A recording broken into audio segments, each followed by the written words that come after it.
नवाज शरीफ के दिल में अगर तमन्ना है, बस यही है, मेरी ये कौम के लोग खुशहाल हो जाए,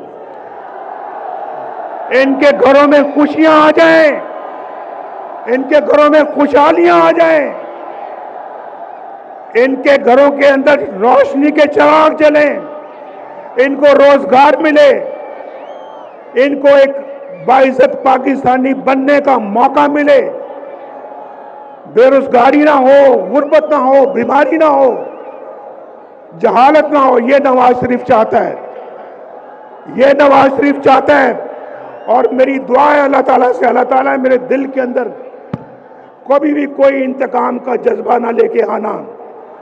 मैं इस कौम की खिदमत करना चाहता हूं, मैंने पहले भी की है।